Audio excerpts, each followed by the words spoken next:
Hey, everybody, this is Think Global. My name is Tim Davis, and on this podcast, we like to remember that the world is our home, and in this world, strangers become our friends, and friends become our family. And John, good to have you back, man. Glad to be back. Here we are, back in our studio with Emily and Robin, making sure all of this takes place. Kudos, shout out to them. Anyway, John, today... Yeah, today we're talking about another one of your idiosyncrasies. We're continuing the trend here, the series. Do you like that? John. No, John. No, you don't. So we don't like Call it something else. Yeah.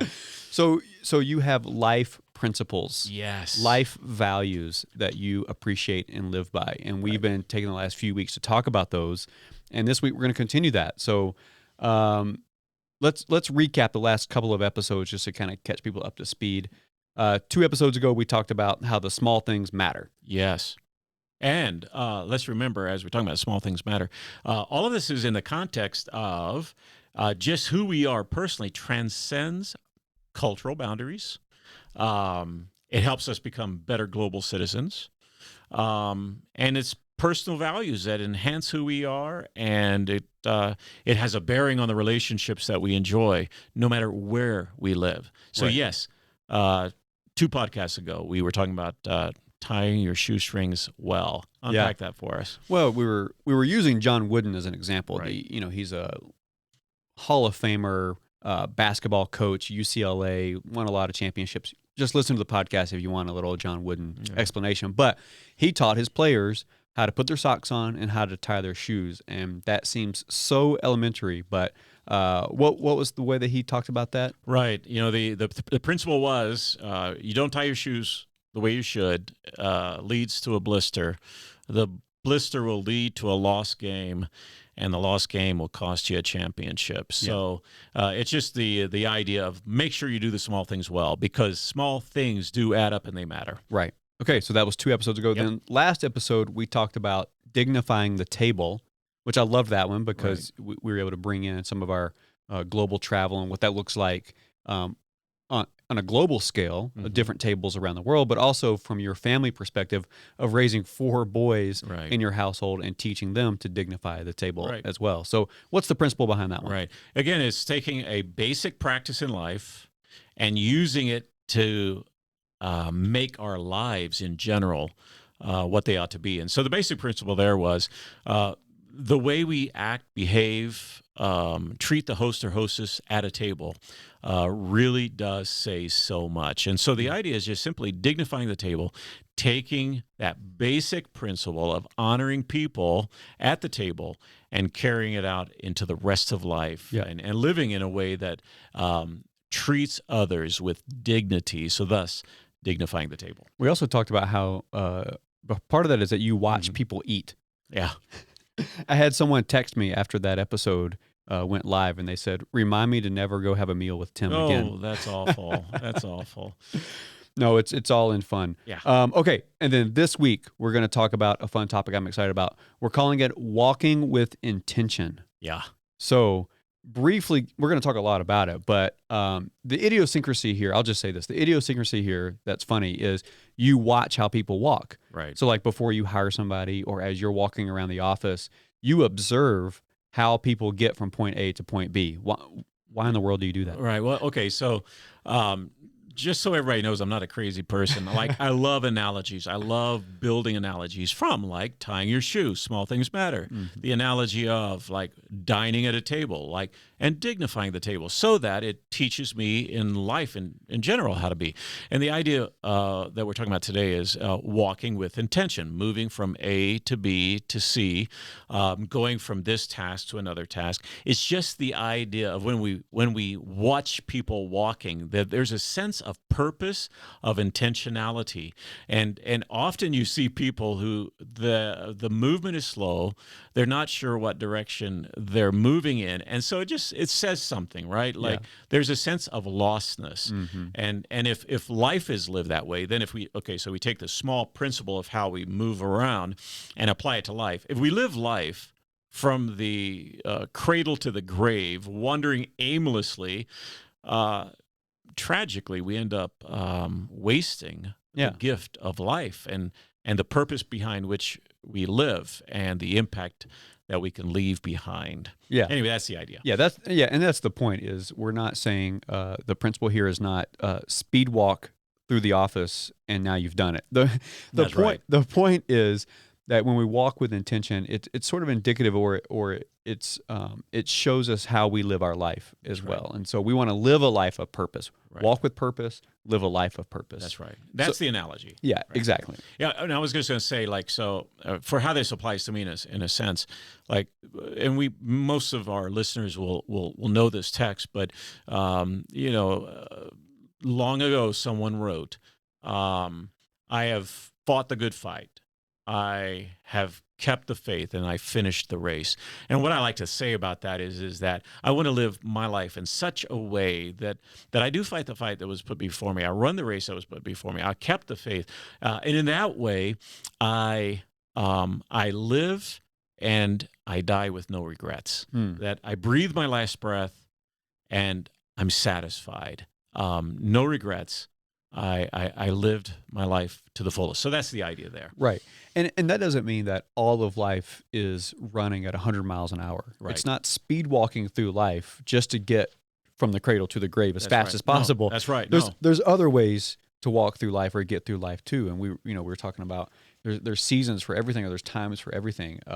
Exercising. There's even a time for wandering aimlessly. Oh, yeah. There's a time for leisurely strolls, right? Right. An evening stroll with your spouse. Right. You don't speed walk through a stroll with your wife, do you? No, you take your time. Right. And why is that? I mean, you can even talk about that, how there's a season for all of this, or a time and a place for everything. Right. I think even the slowing down, which we'll talk about next time, Yeah. there's the intentionality of that as well. So it's the intentionality and the purpose behind it that is really, the big deal. But let's talk about seasons, because my goodness, we have been through a season this past year. Yeah. It's been hard. It's been tough for a lot of people, us included. And I don't think anybody would say, wow, this last year was so easy, right? It's been hard for everybody. Right. And like you said earlier, for some people, it's just hard to get out of bed. Yeah. Like to face another day. Yeah. And that is hard. There's a quote, again, that I'll put out there, and no need to mention the author right now, but just enough to say this. What was penned was this: occasionally, we need to weep deeply over the life that you hoped would be, like it just didn't happen, Mm-hmm. and grieve the losses we've experienced, to feel the pain of those losses. But then we have to wash our face. We have to trust God, and we have to embrace the life that's been given to us. And so even in a year like we've experienced, where there's been so much upheaval and uncertainty, sometimes we got to get out of bed. We got to pour ourselves a cup of coffee, and we got to embrace the day. Right. And I think that's a lot of what people could say too. Is like, well, Tim and Jonathan, you guys don't know my circumstances. You don't know what I've gone through. You don't know what I'm going through. That's why it might look like I'm wandering aimlessly. But how can we encourage people? That quote is helpful for an encouragement, but how would you encourage somebody who just is saying, I don't know how to find that purpose. I don't know how to walk with intention because of what I'm going through or what I've gone through. Yeah. I think one of the challenges, probably the biggest challenge with that, is that often we compare ourselves to others. Yeah. And we look at their life versus my life. Why does that always go well for them and not so good for me? And I love Jordan Peterson's some of his writings. And we may not agree with everything there, but I love what he said. And he said this: compare yourself to who you were yesterday, not to who someone else is today. So the issue is not a comparison between me and you. Right. The issue is not what you're doing and what I'm not doing. The issue is, who was I yesterday? And have I made the choices today to be more of who I should be? To be the person of character, integrity, of purpose, of intentionality today, more so today than yesterday. And so, yeah, I mean, it's hard. I think so often we hang on to a lot of the baggage of the past, and when we're just even talking about this analogy, I'm reminded we don't live life by walking backwards. Right. Even though that's often where many of us live. We live in the past. we live life when we're alive and we feel alive. It's by moving forward and walking in the direction we were made to walk in. And so those are struggles. And often we need a community around us to help us with that. We need a friend to speak into our lives. We need our faith to lean into. And so, life can be very challenging for some folks, and our lives are so different. But, I'm reminded life is not lived by walking backwards. Yeah. It's lived by leaning forward and moving forward. Right. And to the comparison point, to take it one more step forward, like nobody can answer that question for you if you're living with intention or not. You have to look yourself in the mirror and answer that for yourself. Right. It's not a comparison to somebody else's journey or anything else. It's just, can I honestly say I'm walking with intention in my life? Or am I walking backwards? Right. Am I looking backwards but trying to walk forward? Yeah. And I think everybody is unique. Right. And another trap that we fall into, I just was thinking about it, another trap we fall into is comparing our walk with intention with people's highlight reels on their social media, right? Yeah. So All right. that's such a dangerous pitfall too, is like looking at someone else's social media or everybody else's social media and going like, well, their life seems to have so much purpose. Right? Well, you're comparing their highlight reel to your actual life. And that's not fair to yourself. Pretty shallow a lot of times. So let's just be honest on that one. So, right. Anyway, let's roll on. Yeah. Well, anything else you want to talk about with it? Yeah. Go ahead. Well, I was just thinking there's some great examples of people who've lived throughout the years that, their lives, whether long or brief, there was great impact because they lived in this way. Just maybe a couple of quotes here. I love the place that Winston Churchill played in history in the 20th century. And again, when we look backwards, there are people who see the faults of people and the imperfections. And yes, one day somebody will look back at our life and probably do the same thing. And so there are imperfections, yeah. But he made a mark in the 20th century, right at the end of World War II, and so much bloodshed and tragedy that took place. But I love what he said. He said, it's not enough to have lived. We should be determined to live for something. And that's the idea. The issue is not just that I lived, but I lived for something, and I live for that which matters and that which goes beyond the grave and lasts beyond my life. I love that. Another one by Thomas Carlyle I love.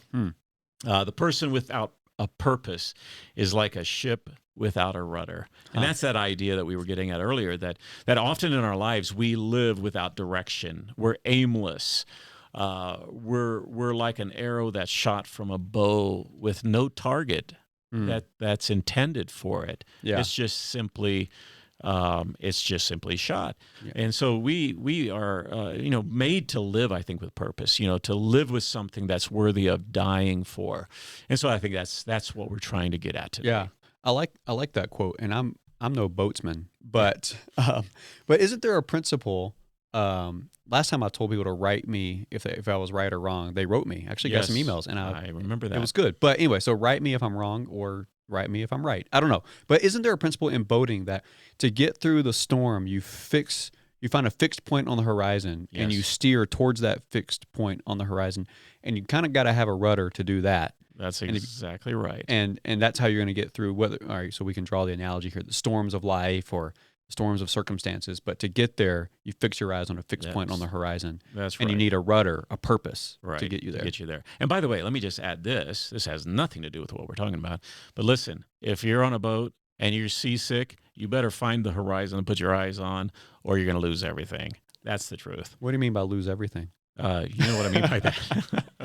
Anyway, it's pretty bad out there on the sea, and you need a horizon. Interesting. To fix your eyes on. I didn't know that. Yep. It's something steady. Yeah. Anyway. Good. All right. I think you have one great quote, and then we'll wrap it up. Yeah. I like this one, and everybody's heard it, or most people have heard it. But I think it gets to the point of what we're talking about of it addresses comparison. It addresses bravery, the bravery to live this life of purpose, which I'll say it takes bravery to live a life of purpose. it's somewhat easy to wander aimlessly Right. through life because you don't have to take any risks. That's right. Right. That's So right. anyway, this is from Teddy Roosevelt, and we've abbreviated it slightly. So I know I'm cutting parts out, but here it is. It's not the critic who counts, not the man who points out how the strong man stumbles or where the doer of deeds could have done them better. The credit belongs to the man who is actually in the arena, whose face is marred by dust and sweat and blood, who strives valiantly, who spends himself in a worthy cause. If he fails, at least he fails while daring greatly, so that his place shall never be with those cold and timid souls who neither know victory nor defeat. Right. I love that. So it's the idea is you can play it safe and you'll never know defeat, but you'll also never know victory. Yeah. So live your life in such a way to dare to do great things, intentionality. That's awesome. All right, give us a teaser. How are we going to balance this out next time? Right, because not all of life is going from A to B as quick as we can, and that's walking with intentionality. But next time what we're going to do is talk about the subject of the fourth value that we want to live by, and that is taking the long road home. I'm looking forward to that. That's a big deal because that's the balance of how we live, and that's what keeps us healthy as well. So, Right. anyway, we'll be back at that next time. Until then, this is Think Global, where the world is our home, where strangers become friends and friends are our families. John, from you and me, until next time.